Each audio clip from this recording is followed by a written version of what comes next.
Sedition లా న్యూస్లో చాలా కామన్గా చాలా ఎక్కువగా కనిపిస్తుంది ఈ మధ్యన. అసలు ఈ సెడిషన్ లా అంటే అర్థం ఏంటి? Let's try to understand. ఏంటి దీని కథ అర్థం చేసుకునే ప్రయత్నం చేద్దాం, ఎందుకంటే చాలా ఎక్కువగా న్యూస్లో మనకి కనిపిస్తుంది కాబట్టి. So what is this sedition law? So section 124A IPC section 124A sedition లాని డిఫైన్ చేస్తుంది. ఏమని?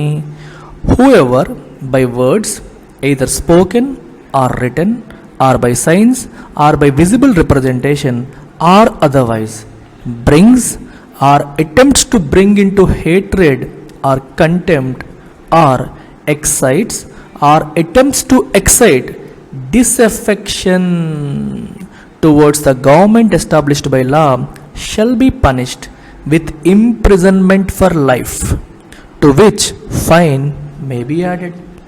చూడండి ఎంత స్ట్రాంగ్ వర్డింగ్స్తో ఈ పదం రాశారు, ఈ డెఫినేషన్ అనేది రాశారు. చూసారా? Section 124A of Indian penal code IPC. ఇది సెడిషన్ లా డెఫినేషన్. దీంట్లో సింపుల్గా మీరు గుర్తుపెట్టుకోవాల్సిన పదం ఏంటంటే డిసెఫెక్షన్. ప్రభుత్వం పట్ల వ్యతిరేకత, ప్రభుత్వం పట్ల వ్యతిరేక భావాన్ని కలిగించేలాగా, ప్రభుత్వం పట్ల ప్రజల్లో వ్యతిరేక భావాన్ని కలిగించేలాగా మాట్లాడిన మాటలు కావచ్చు, రిటర్న్ కావచ్చు, స్పోకెన్ కావచ్చు, రిటర్న్ కావచ్చు, లేదా సైగల ద్వారా అలా చేసినప్పటికీ, విజిబుల్ రిప్రజెంటేషన్ ఏదైనా ఫొటోస్, ఇమేజెస్ ద్వారా చేసినా, ఏ రకంగానైనా సరే ప్రభుత్వం పట్ల ప్రజలకి వ్యతిరేక భావం కలిగించేలాగా చేసే వీటన్నింటినీ కూడా సెడిషన్ కింద కన్సిడర్ చేస్తారు. అండ్ దానికి ఇంప్రిజన్మెంట్ ఫర్ లైఫ్ అంట, లైఫ్ ఇంప్రిజన్మెంట్ వరకు కూడా ఇచ్చే అవకాశం ఉంది, ఫైన్ కూడా యాడ్ చేయొచ్చు అని చెప్పారు. ఈ వర్డింగ్ చూడగానే మీకు అనిపిస్తుంది ఇది ఈ రోజుల్లో రాసిన పదాలు కాదు, ఇవి బ్రిటిష్ వాళ్ళ హయాంలో. మరి బ్రిటిష్ వాళ్ళ హయాంలో అధికారంలో ఉన్నది ఎవరు? బ్రిటిష్ గవర్నమెంట్, బ్రిటిష్ క్రౌన్ అనేది అధికారంలో ఉంది. మరి అప్పుడు ప్రజలు ఎవరు? ఇండియన్స్. సో స్వతంత్రోద్యమం జరుగుతున్నప్పుడు మన ఇండియన్స్ బ్రిటిష్ క్రౌన్కి వ్యతిరేకంగా, బ్రిటిష్ గవర్నమెంట్కి వ్యతిరేకంగా ప్రజల్ని ప్రేరేపితం చేస్తున్నారని, ప్రజల్ని రెచ్చగొడుతున్నారని చెప్పి ఇలాంటి ఒక చట్టాన్ని తీసుకొచ్చి అప్పటి స్వతంత్ర సమరయోధుల్ని ఇబ్బంది పెట్టే కార్యక్రమం ఇది. కొలోనియల్ లా. మీకు అర్థమవుతుందా? కొలోనియల్ గవర్నమెంట్, వలస రాజ్యం, బ్రిటిష్ హయాంలో అప్పటి ఇండియన్స్ గవర్నమెంట్ అయిన బ్రిటిష్కి వ్యతిరేకంగా చేసే యాక్టివిటీస్ని కర్బ్ చేయడానికి, తగ్గించడానికి తీసుకొచ్చిన చట్టం. సెడిషన్ అంటే మీనింగ్ ఏంటి? దేశద్రోహం. ఇండియన్స్ ఇండియాకే ద్రోహం అంట. అక్కడ దేశం అనేది పాయింట్ పోయింది, అక్కడ ప్రభుత్వ ద్రోహం అన్నట్టుగా తయారైపోయింది. ఎందుకంటే గవర్నమెంట్ ఎస్టాబ్లిష్డ్ బై లా అన్నారు, అంటే ప్రభుత్వానికి వ్యతిరేకంగా చేసే యాక్టివిటీస్ని సెడిషన్ కింద కన్సిడర్ చేయడం అనేది జరుగుతోంది. డిసెఫెక్షన్ కలిగించే లాంటి ప్రతి యాక్టివిటీని కూడా సెడిషన్ కింద కన్సిడర్ చేయడం అనేది జరుగుతుంది యాజ్ పర్ దిస్ స్టేట్మెంట్. ఇంకా చూద్దాం, ఇంకా చాలా ఉంది దీంట్లో చూడాల్సింది మనం. ఈ ప్రావిజన్లో 3 ఎక్స్ప్లెనేషన్స్ ఉన్నాయి, వెరీ వెరీ ఇంపార్టెంట్. సో ఈ సెడిషన్ లాలో ఇంకో 3 ఎక్స్ప్లెనేషన్స్ ఉన్నాయి. అంటే ప్రతి ఒక్కటి కూడా డిసెఫెక్షన్ అయిపోతుందా అంటే దాంట్లో ఏమున్నాయో కూడా రాశారు చూడండి. ఈ డిసెఫెక్షన్ అనే పదం includes disloyalty and all feelings of enmity. అంటే ప్రభుత్వం పట్ల శత్రుత్వ భావన, ప్రభుత్వం పట్ల లాయల్టీ లేకపోవడం, ఇవి కూడా డిసెఫెక్షన్ కిందకే వస్తాయని చెప్పారు. ఇంకా చూడండి, డిస్అప్రోబేషన్ అంటే డిసప్రూవల్ అంటే ప్రభుత్వం చెప్పిన దాన్ని మనం యాక్సెప్ట్ చేయకపోవడం, ఖండించడం. If you are approving something you accept it, if you are disapproving something you say you do not accept it. అంటే మెజర్స్ ఆఫ్ ద గవర్నమెంట్ చేసిన యాక్షన్స్ని మనం అప్రూవ్ చేయకుండా, విచ్ మీన్స్ దాన్ని యాక్సెప్ట్ చేయకుండా మనం కామెంట్స్ ఏమైనా రిలీజ్ చేస్తే, దేనికోసం? With a view to obtain the alteration by lawful means. చూడండి, ప్రభుత్వం ఒక పని చేసింది, మనకది నచ్చలేదు, దాన్ని ఆల్టర్ చెయ్యాలి, ఇలా ఉన్నదాన్ని ఇలా చెయ్యాలి, మీకు ప్యాటర్న్లో రాశాను, చెయ్యాలనేది మన ఉద్దేశం అనుకోండి. If it is by lawful means అంటే అర్థం ఏంటి? ప్రభుత్వానికి పిటిషన్ ఇవ్వడం ద్వారా, వాళ్ళకి చెప్పడం ద్వారా, చట్టాన్ని చేతిలోకి తీసుకోకుండా ఈ రకంగా ఏదైనా చేస్తే, without exciting or attempting to excite hatred, ప్రభుత్వం పట్ల ప్రజల్లో వ్యతిరేక భావం తెప్పించే ప్రయత్నం చేయకుండా, కంటెంప్ట్ అగౌరవభావం తెచ్చించే ప్రయత్నం చేయకుండా, డిసెఫెక్షన్ తెప్పించే ప్రయత్నం చేయకుండా, రైట్. కేవలం మీరు చేసిన దాంట్లో మేము మార్పు కోరుకుంటున్నాము అని మీరు ఏదైనా చేశారనుకోండి, they do not constitute as an offence. అది అఫెన్స్ కింద కాన్స్టిట్యూట్ అవ్వదు. అంటే ఇక్కడ అర్థం ఏంటి? ప్రజల్లో ప్రభుత్వం పట్ల వ్యతిరేక భావం, కంటెంప్ట్, డిసఫెక్షన్ తీసుకొచ్చేలా చేసే యాక్టివిటీస్ మాత్రం అవుతాయి. ప్రభుత్వం చేసిన పనిని మనం విమర్శించినంత మాత్రాన అది సెడిషన్ కింద మారిపోదు. అంటే విమర్శించవచ్చు, ఆ విమర్శ ప్రజల్ని రెచ్చగొట్టేలా ఉంటే సెడిషన్ అవుతుంది. ప్రజల్ని రెచ్చగొట్టకుండా లాఫుల్ మీన్స్లో మీరు చేసింది కరెక్ట్ చేయాలని చెప్తే అది సెడిషన్ అవ్వదు అని చెప్పి ఈ ప్రావిజన్ చెప్తోంది. మూడో పాయింట్ చూడండి, comments expressing disapprobation of the administrative and or other actions of the government. ఇక్కడేంటి మెజర్స్ అన్నారంటే గవర్నమెంట్ తీసుకున్న కొన్ని చర్యలు లేకపోతే చట్టాలు. ఇక్కడ అడ్మినిస్ట్రేటివ్ ఆస్పెక్ట్స్ ఏవైనా ఉన్నా వాటిలో కూడా without exciting or attempting to excite hatred, contempt or disaffection again do not constitute an offence. సింపుల్గా ఇదంతా మీరు చదివి గుర్తుపెట్టుకోవాల్సింది ఏంటి? లాఫుల్ మీన్స్లో ప్రభుత్వ చర్యల్ని మనం వ్యతిరేకిస్తే అది సెడిషన్ కింద కన్సిడర్ అవ్వదు. ఎప్పుడు అవుతుంది? When you try to excite hatred, contempt or disaffection. ప్రభుత్వం పట్ల ప్రజల్లో ఇలాంటి భావజాలం వచ్చేలాగా చేసే యాక్టివిటీస్ని సెడిషన్ కింద కన్సిడర్ చేస్తారు అకార్డింగ్ టు దిస్ లా. ఇది తప్ప ఒప్ప 100% తప్పే. ఎందుకంటే ఫ్రీడమ్ ఆఫ్ స్పీచ్ని అంత రెస్ట్రిక్ట్ చేస్తుంది. అంతే కదా, మనం ప్రభుత్వం పట్ల మనం విమర్శించే హక్కు మనకు ఉండాలి. ఆ విమర్శ మన నోటి నుంచే కాదు, ప్రజల్ని చైతన్యపరచడం కూడా విమర్శలో భాగమే కదా. ప్రజలకు తెలియట్లేదు, సో ప్రజలకి మనం చైతన్యపరిచే ప్రయత్నం చేసాం. చైతన్యపరిచేటప్పుడు ప్రభుత్వం చేస్తోంది ఇది, దీనివల్ల మీరు ఎంత నష్టపోతున్నారని చెప్పాలి. ఆ నష్టపోతున్నారు అని చెప్పినప్పుడు ప్రభుత్వం మనకి ఎంత అన్యాయం చేస్తుందా అని ప్రజలు తెలుసుకుంటారు. ఆటోమేటిక్గా వాళ్ళకి హేట్రెడ్ వస్తుంది, కంటెంప్ట్ వస్తుంది, డిసఫెక్షన్ వస్తుంది.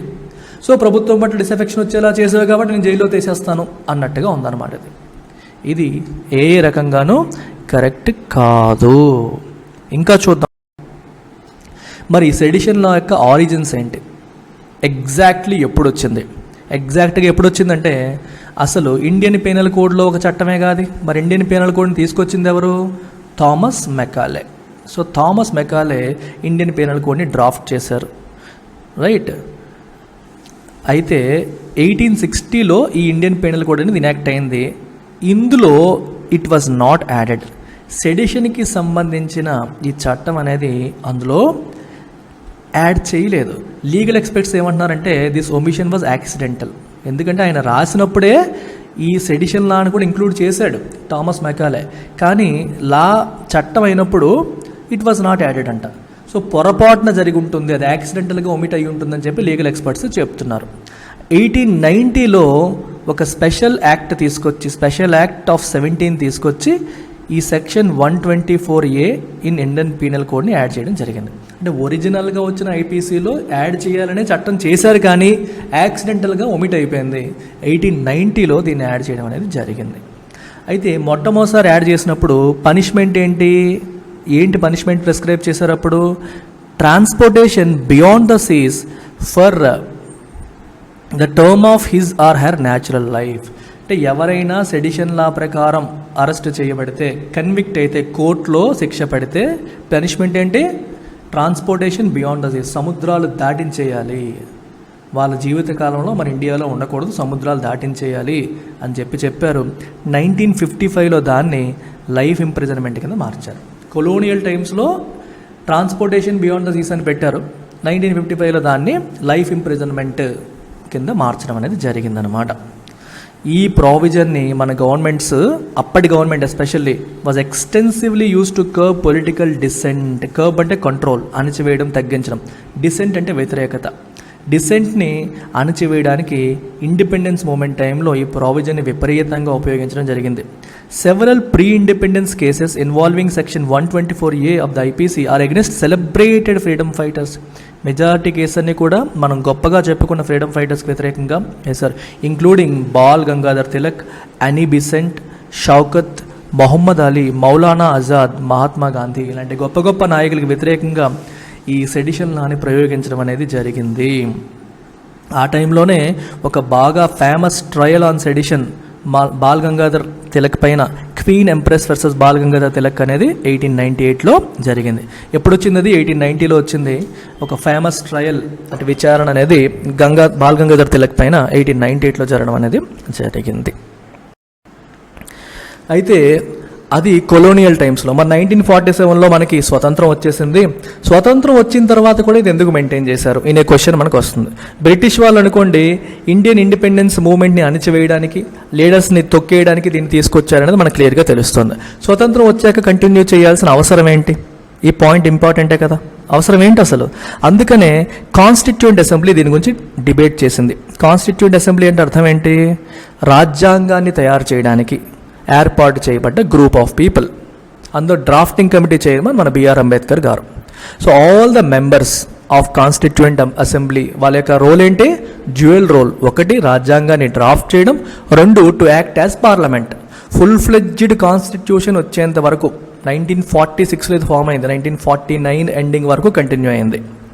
ఓకేనా? ఫుల్ ఫ్లెడ్జ్డ్ కాన్స్టిట్యూషన్ వచ్చేంత వరకు వీళ్ళు పార్లమెంట్ కింద కూడా ఫంక్షన్ చేశారు. ఎందుకంటే 47లోనే స్వతంత్రం వచ్చేసిందిగా మనకి. మరి 47లోనే స్వతంత్రం వచ్చింది కానీ రాజ్యాంగం రెడీ అవ్వలేదు. మరి 1950లో మనకి రాజ్యాంగం ఫోర్స్లోకి వచ్చింది. మరి ఈ మధ్యలో పీరియడ్లో ఏదైనా డిబేట్ చేయాలన్నా ఏం చేయాలన్నా ఎవరు చేస్తారు?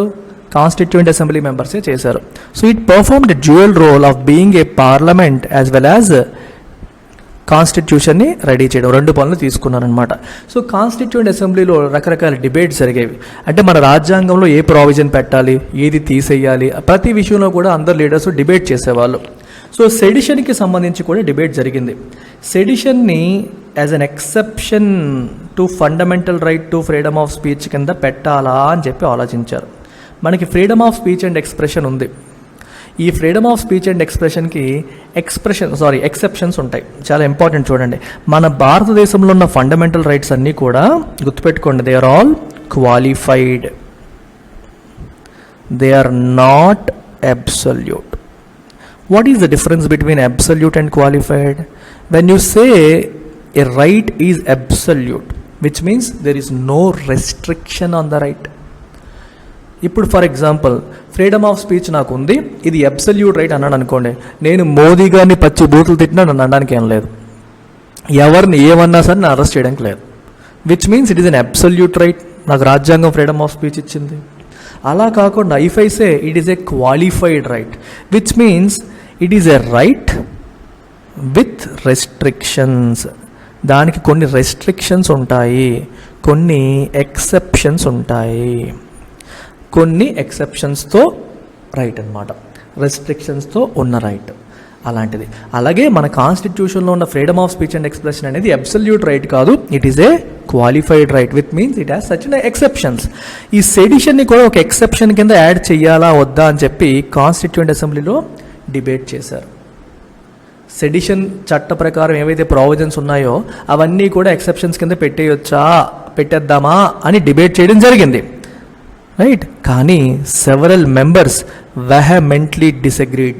వాళ్ళు ఒప్పుకోలా పెడితే ఏమవుతుంది?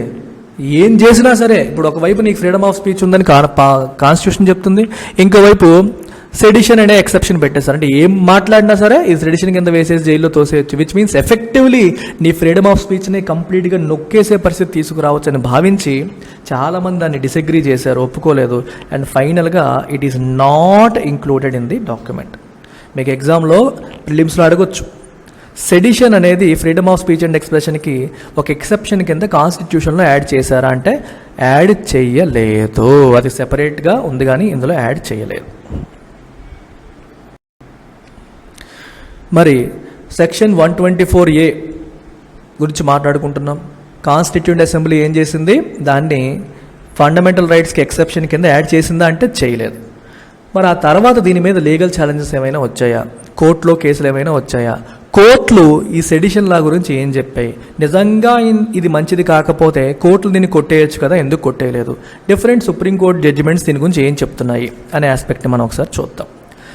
1950లోనే ఇమీడియట్గా మనకి రాజ్యాంగం అమల్లోకి వచ్చింది, స్వతంత్రం వచ్చిన ఇమీడియట్గానే supreme court Ramesh Thapar versus state of Madras కేసులో ఏం చెప్పిందంటే, criticism of the government exciting disaffection or bad feelings towards it bad feelings towards it is not to be regarded as a justifying ground for restricting the freedom of expression and of the press unless it is such as to undermine the security of or tend to overthrow the state. Very, very important sentence. 1950లో supreme court Ramesh Thapar versus state of Madras కేసులో ఏం చెప్పింది? ప్రభుత్వానికి వ్యతిరేకంగా criticism చేసినంత మాత్రాన, ప్రజల్లో ప్రభుత్వం పట్ల బ్యాడ్ ఫీలింగ్స్ లేదా డిసెఫెక్షన్ వచ్చేలా చేసినంత మాత్రాన దాన్ని మనం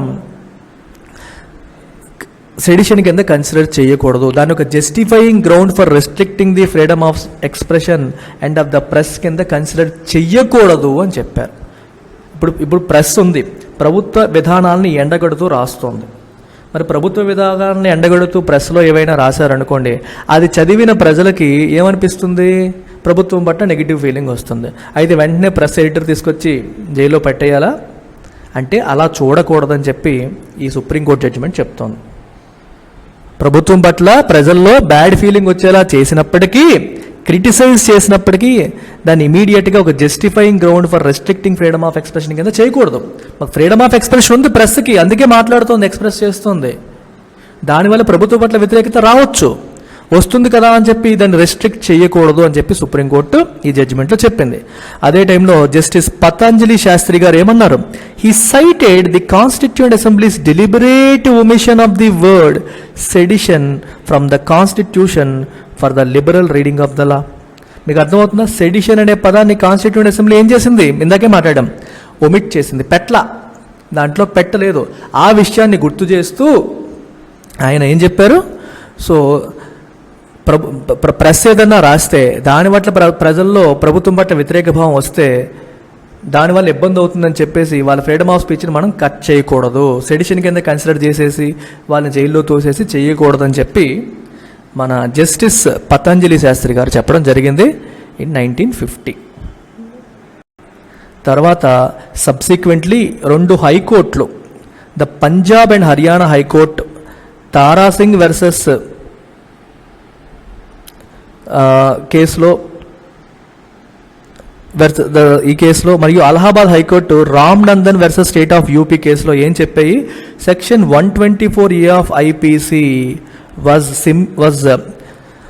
a tool for colonial masters to quell discontent in the country. కంట్రీలో అసమ్మతిని, ప్రభుత్వ పట్ల వ్యతిరేకతని క్వల్ అంటే అణచివేయడం, దాన్ని అణచివేయడం కోసం కొలోనియల్ మాస్టర్స్ చేతిలో ఒక టూల్ అది ఒక టూల్, అది ఒక ప్రైమరీలీ ఇట్స్ ఎ టూల్ అది అని చెప్పి ఇది అన్కాన్స్టిట్యూషనల్ అని చెప్పేసాయి. ప్రాబ్లమే లేదు కదా, మరి 2 హైకోర్ట్స్ దాన్ని అన్కాన్స్టిట్యూషనల్ అని చెప్పేసాయి, మరి ఏ ప్రాబ్లము లేదు, దాన్ని కొట్టిపారేయచ్చు కదా. అయితే however in 1962 the issue came up before the supreme court in Kedarnath Singh versus state of Bihar. Very important. సెడిషన్కి సంబంధించి మనం మాట్లాడేటప్పుడు one of the most important case laws ఏంటి? Kedarnath Singh versus state of Bihar. ఈ పర్టికులర్ కేసులో సుప్రీంకోర్టు తీర్పిచ్చింది. సుప్రీంకోర్టు ఏం తీర్పిచ్చింది చూద్దాం. So Kedarnath ruling on sedition చూడండి ఒకసారి. ఈ కేదార్నాథ్ రూలింగ్ ఆన్ సెడిషన్లో సుప్రీంకోర్టు ఏం చెప్పింది? ఇది ఒక 5 జడ్జి కాన్స్టిట్యూషనల్ బెంచ్, 5 జడ్జులతో కూడిన బెంచ్, ఇది రాజ్యాంగ ధర్మాసనం. ఇది ఏం చేసిందంటే it overruled the earlier rulings.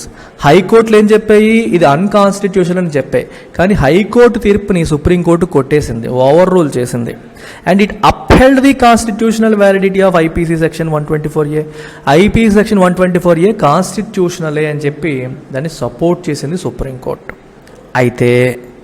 అయితే however the court attempted to restrict it's scope for misuse.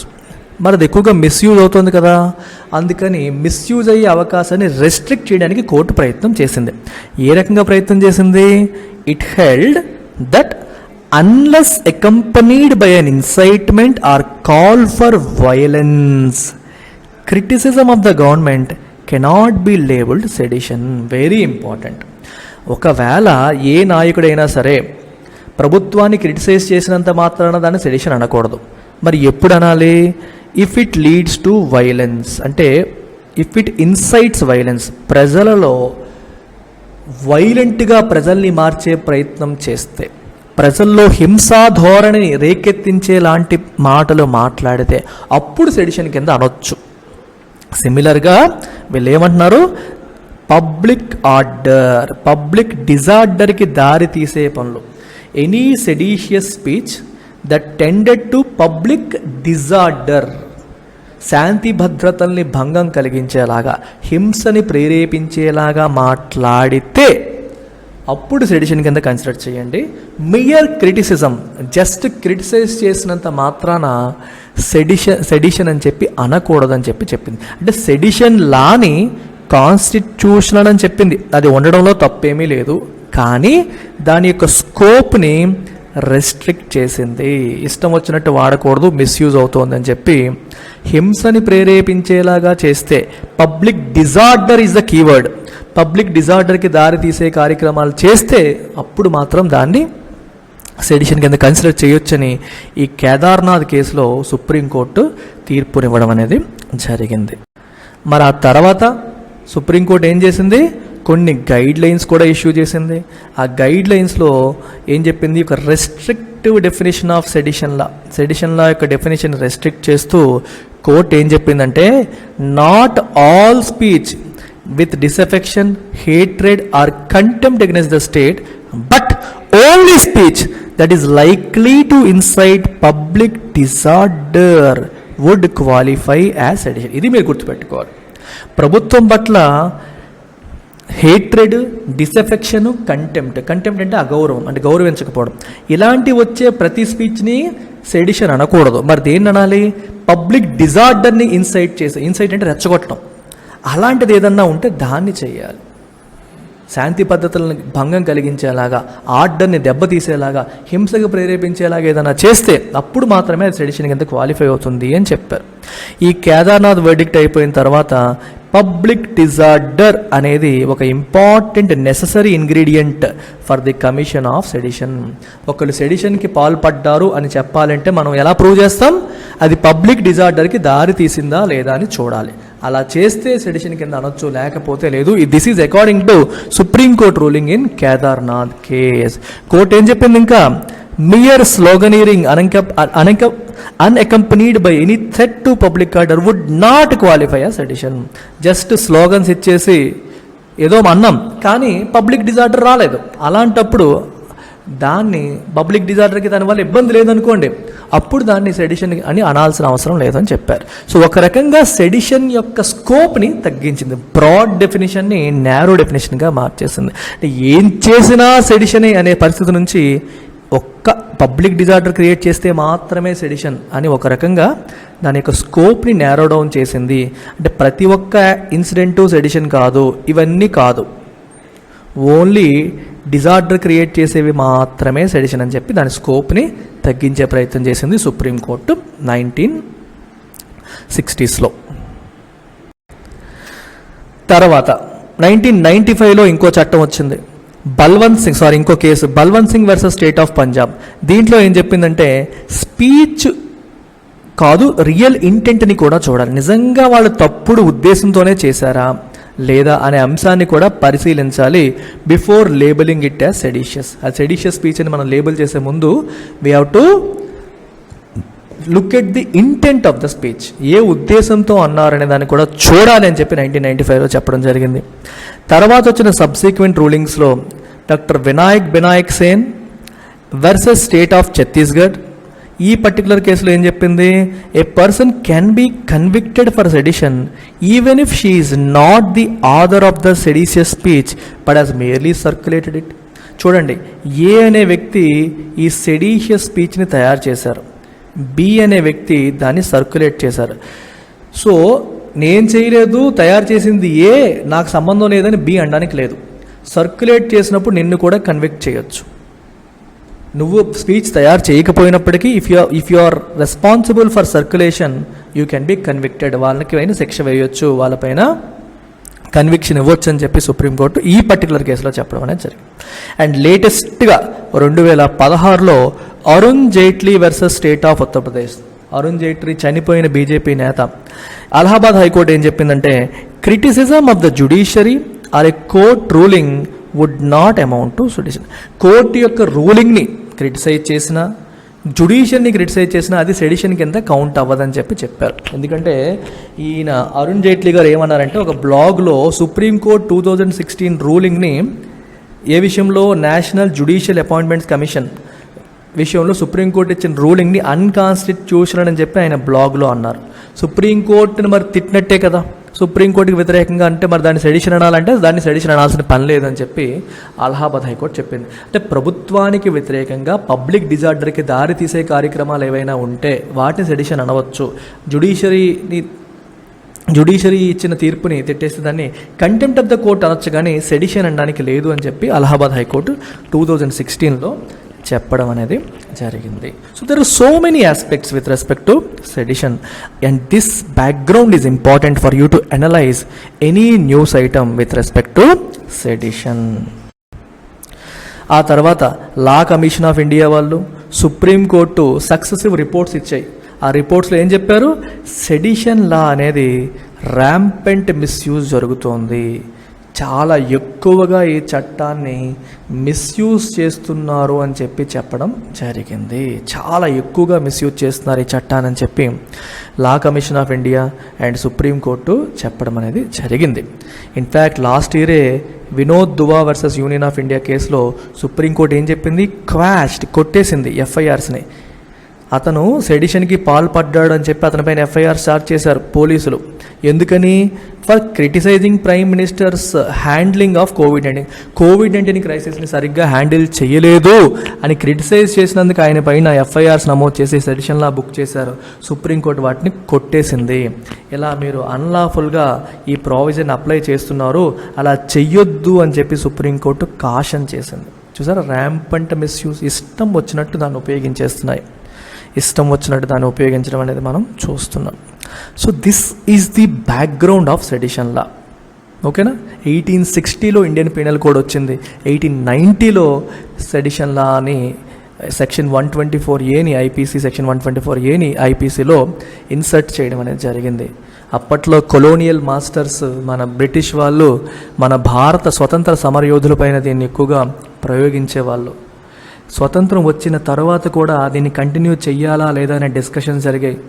Constituent అసెంబ్లీలో రాజ్యాంగాన్ని డ్రాఫ్ట్ చేసేటప్పుడు ఫ్రీడమ్ ఆఫ్ స్పీచ్ అండ్ ఎక్స్ప్రెషన్కి ఎక్సెప్షన్ కింద దీన్ని పెట్టాలా వద్దా అనే డిబేట్ జరిగింది. కాన్స్టిట్యూయెంట్ అసెంబ్లీ ఫైనల్గా దీన్ని పెట్టొద్దు అని చెప్పి డిసైడ్ అయ్యారు. తర్వాత సబ్సీక్వెంట్ రూలింగ్స్లో కూడా హైకోర్టు రూలింగ్స్ కొన్ని ఇది అన్కాన్స్టిట్యూషనల్ అని తేల్చేశాయి. కేదార్నాథ్ రూలింగ్లో ఇది కాన్స్టిట్యూషనలే, కానీ దాని యొక్క డెఫినేషన్ని నేరో చేసే ప్రయత్నం చేశారు. పబ్లిక్ డిజార్డర్కి దారి తీసే కార్యక్రమాలు మాత్రమే సెడిషన్ అనాలి, మిగిలిన వాటిని అనాల్సిన పని లేదని చెప్పి డెఫినేషన్ని నేరో చేయడం జరిగింది. అరుణ్ జైట్లీ కేసులో సుప్రీంకోర్టు ఫైనల్గా ఏం చెప్పిందంటే కోర్టుకి వ్యతిరేకంగా ఏదన్నా కామెంట్ చేస్తే దాన్ని సెడిషన్ అనము అని చెప్పి కూడా చెప్పడం జరిగింది. ఇదమ్మా సెడిషన్ లా యొక్క background. Now let's look at today's editorial. ఇప్పటి వరకు మీకు ఇచ్చిన బ్యాక్గ్రౌండ్తో ఎడిటోరియల్ని మనం టకా చదివేద్దాం. Title of the editorial is frozen sedition.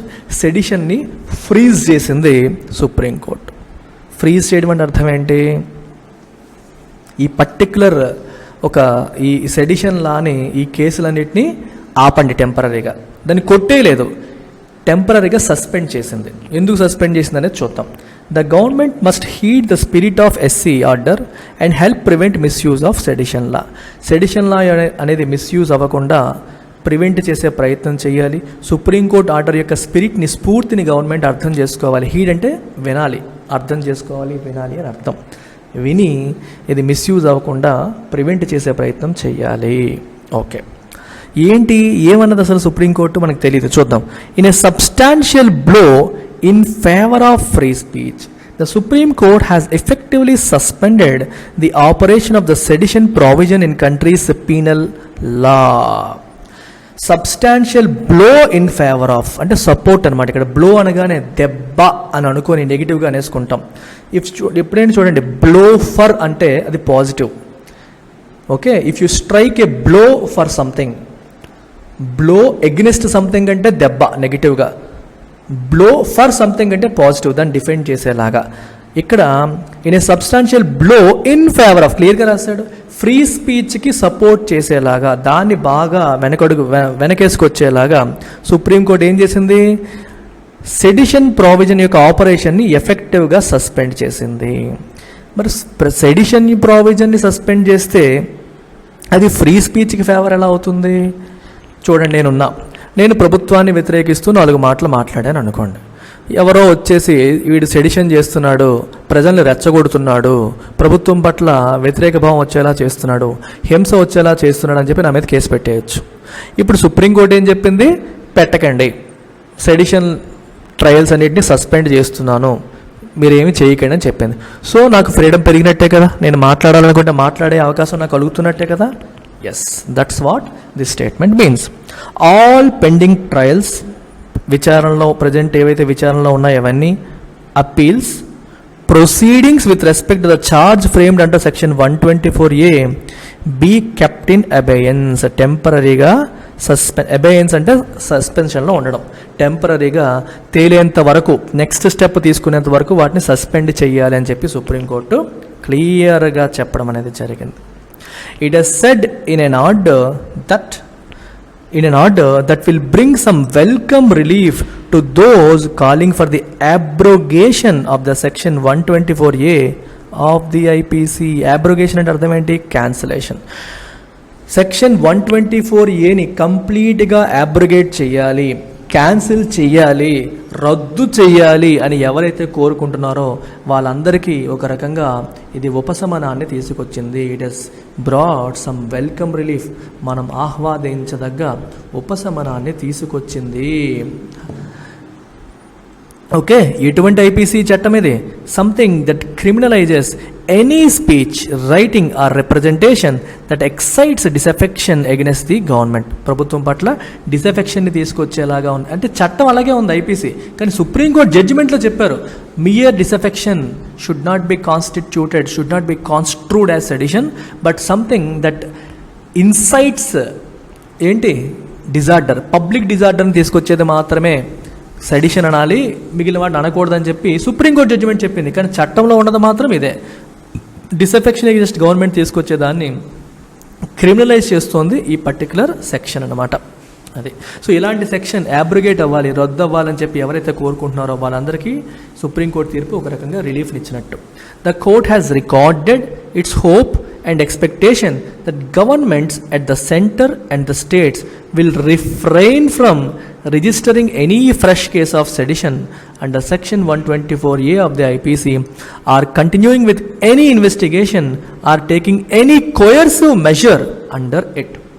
So court ఏం చెప్తుంది, we are expecting and we are hoping, ఏమని, స్టేట్ లెవెల్లోనూ సెంటర్ లెవెల్లో ఉన్న governments will stay away from, కొత్తగా ఫ్రెష్ సెడిషన్ చట్టాన్ని ఉపయోగించి కొత్తగా కేసులేవి నమోదు చెయ్యవు అని మేము కోరుకుంటున్నాము, హోప్ చేస్తున్నాం, ఎక్స్పెక్ట్ చేస్తున్నామని చెప్పింది. అలాగే ప్రజెంట్ ఇన్వెస్టిగేషన్ విషయంలో కూడా కంటిన్యూ అవ్వరు అని చెప్పి ఎక్స్పెక్ట్ చేస్తున్నారు. అన్నిటినీ కూడా సస్పెన్షన్లో పెట్టేయండి, కోయర్సివ్ మెజర్స్ కూడా తీసుకోకూడదు, అంటే ఫోర్స్ఫుల్గా జనాల్ని బలవంతం మెజర్స్ ఏవి కూడా తీసుకోదు అని మేము ఆశిస్తున్నామని చెప్పి సుప్రీంకోర్టు చెప్పింది. The hope and the expectation arise from the union governments own submission that it has decided to re-examine and reconsider the provision as part of the Prime Minister's efforts to scrap outdated laws and compliance burdens. Very good. అయితే చిన్న hope అనేది ఇంకా పెరుగుతుంది. ఎందుకని, గవర్నమెంటే అంటుంది, ఏమంటుంది government, submission అంటే చెప్పడం, ఏమని చెప్తోంది, that it has decided to re-examine, మేము రీఎగ్జామిన్ చేయాలని నిర్ణయించుకున్నాము అండ్ రీకన్సిడర్ చేయాలని నిర్ణయించుకున్నాము. వేటిని, ఈ ప్రావిజన్ని, సెక్షన్ 124Aని మేము ఒకసారి రివ్యూ చేద్దాము, రీఎగ్జామిన్ చేద్దామని మేమే అనుకుంటున్నామని చెప్పి గవర్నమెంటే చెప్పింది. ఎందుకని, as part of prime minister's efforts, మన ప్రధానమంత్రి గారు he is putting in some efforts, దేనికి, టు స్క్రాప్ అవుట్డేటెడ్ లాస్, బాగా అవుట్డేట్ అయిపోయిన, అంటే ఎప్పుడో కాలం చెల్లిన అవుట్డేటెడ్ చట్టాలని స్క్రాప్ చేద్దామని, ఎప్పుడో ఉన్న రూల్స్ అండ్ రెగ్యులేషన్స్ని స్క్రాప్ చేద్దామని కొన్ని ఎఫర్ట్స్ పెడుతున్నారు, ప్రయత్నాలు చేస్తున్నారు. వాటిలో భాగంగానే 124Aని కూడా ఒకసారి చూద్దాము, రివ్యూ చేద్దామని అనుకుంటున్నామని చెప్పి చెప్పడం జరిగింది. కాబట్టి ఏదో చిన్న హోప్, గవర్నమెంట్ కూడా రివ్యూ చేయాలనుకుంటుంది, సుప్రీంకోర్టు కూడా అదే చెప్తుంది, కాబట్టి ఏదో చిన్న hope. Perhaps realising that its order may not be enough to deter thin-skinned and vindictive governments and politically pliant police officers from invoking it against detractors and dissenters, the court has given liberty to the people to approach the jurisdiction courts if any fresh case is registered for sedition and cite in their support the present order as well as the union government's stand. Very, very important sentence ఇది.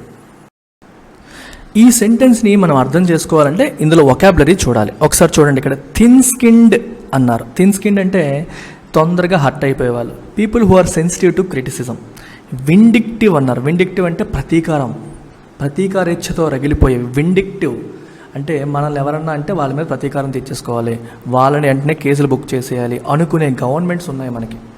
అలాంటి గవర్నమెంట్స్ని మరియు politically ప్లయంట్ police officers. ఈ police officers ఎలా ఉన్నారు? ప్లయంట్ అంటే వాళ్ళు చెప్పింది అలా వినడం, కంప్లై అవ్వడం. ఎవరిది politically ప్లయంట్?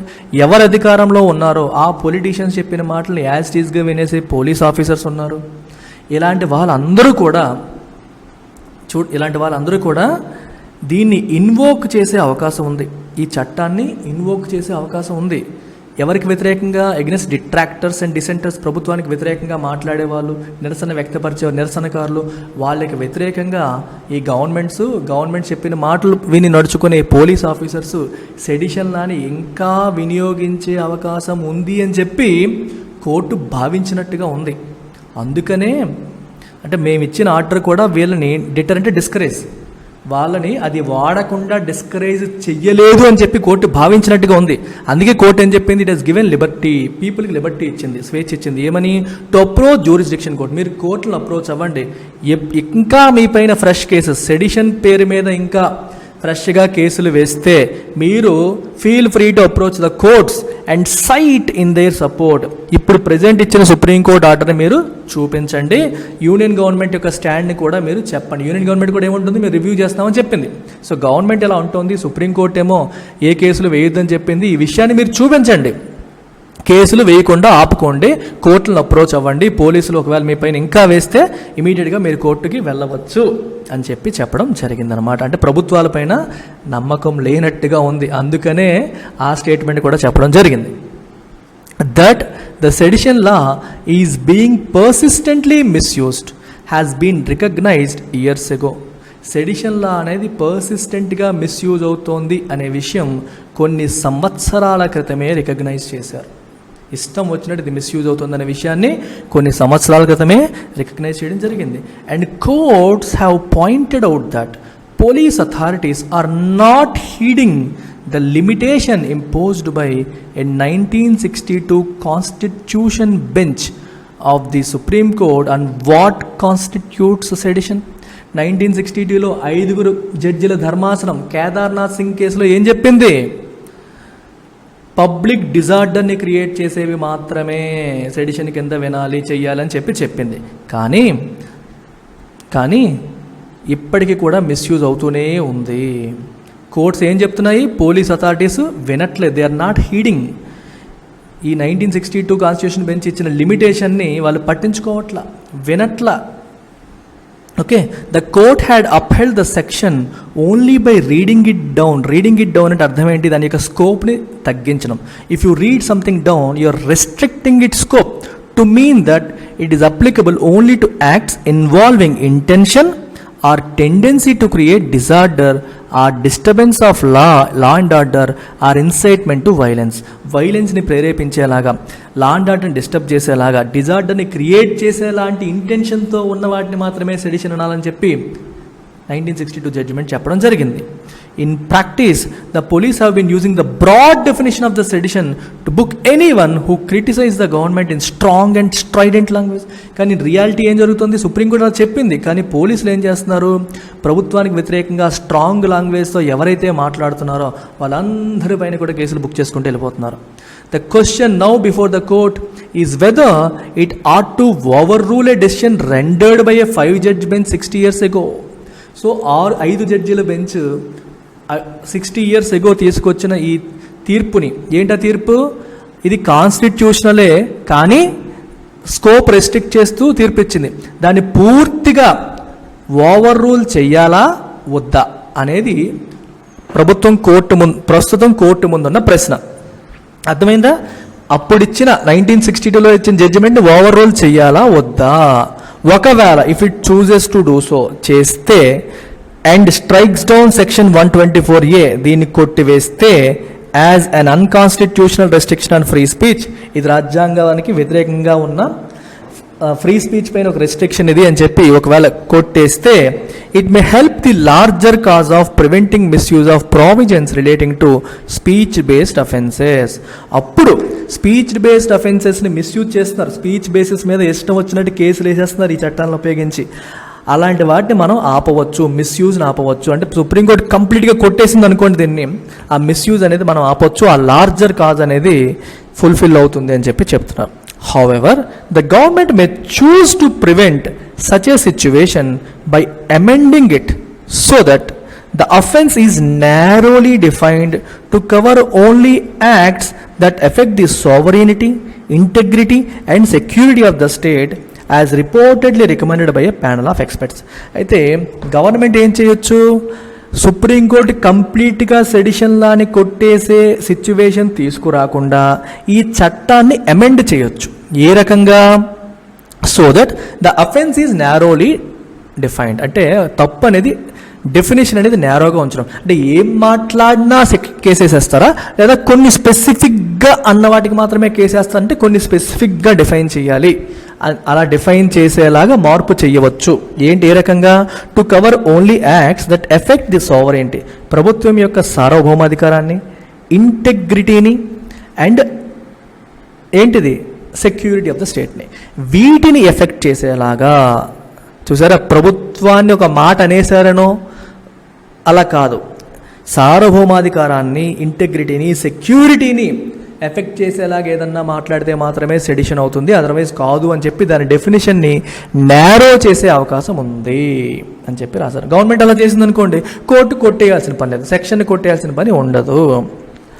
When the government submitted that it was revisiting the provision on its own, ఈ ప్రావిజన్ని మేమే రీవిజిట్ చేస్తామని చెప్పి గవర్నమెంట్ చెప్పింది.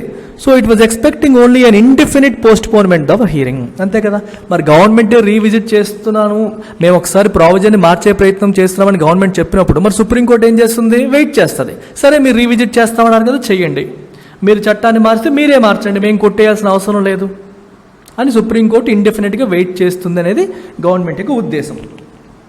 అయితే it must now heed the spirit of the order and take effective steps to prevent its misuse.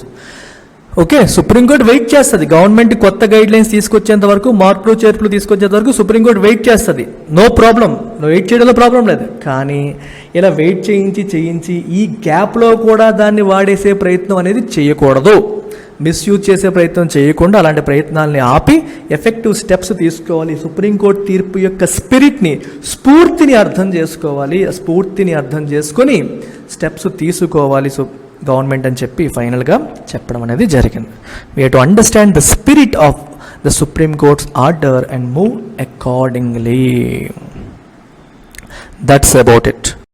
ఫైనల్గా UPSC prepare అవ్వాలి అనుకుంటున్న చిన్నపిల్లలు, ఇంటర్మీడియట్ కంప్లీట్ చేస్తున్న పిల్లలు ఎవరైతే ఉన్నారో వాళ్ళకి మన ఇన్స్టిట్యూట్లో డిగ్రీ ప్లస్ ఐఏఎస్ ప్రోగ్రామ్ అనేది లాంచ్ చేస్తున్నామమ్మా. విశాఖపట్నంలో స్వయంగా నా పర్యవేక్షణలో ఈ ప్రోగ్రామ్ అనేది నడుస్తుంది. నేను దగ్గరుండి వాళ్ళ యొక్క ప్రోగ్రెస్ని మానిటర్ చేస్తాను. అతి తక్కువ ఫీజులో 80,000లో కూడా యూపీఎస్సీ కోసం మనం ఛార్జ్ చేస్తుంది 50 మాత్రమే. ఎనదర్ 30,000 అనేది వాళ్ళకి డిగ్రీ కాంపోనెంట్. ఇది ఒకవేళ బయట కాలేజీలో జాయిన్ అయితే ఇది నేను అసలు ఛార్జే చేయను, ఓన్లీ 50,000, అది కూడా 10,000 పర్ మంత్ పే చేస్తే చాలు. ఏ కాలేజెస్ జాయిన్ అవ్వాలో కూడా నేను చెప్తాను, దానికి తగ్గట్టుగా కరికులం అనేది డిజైన్ చేసి మీకు ఇవ్వడం అనేది జరుగుతుంది. ఓన్లీ 50,000, 10,000 పర్ మంత్ పే చేస్తే సరిపోతుంది. దీనికి గొప్పతనం ఏంటి? 3 సంవత్సరాలు డిగ్రీ అయిపోయిన తర్వాత మన రెగ్యులర్ ఫుల్ యూపీఎస్సీ కోర్స్కి ఆప్షనల్కి ఫ్రీ అప్గ్రేడ్ అనేది కూడా ఇస్తాం. We are giving free upgrade to full UPSC course and optional after completing degree. మరి దీని గురించి ఫర్దర్ వివరాల కోసం ఎవరికి కాల్ చేయాలి? ఇక్కడ కనిపిస్తున్న నెంబర్కి మీరు కాల్ చేయాలి. That's about it. Take care. Bye bye.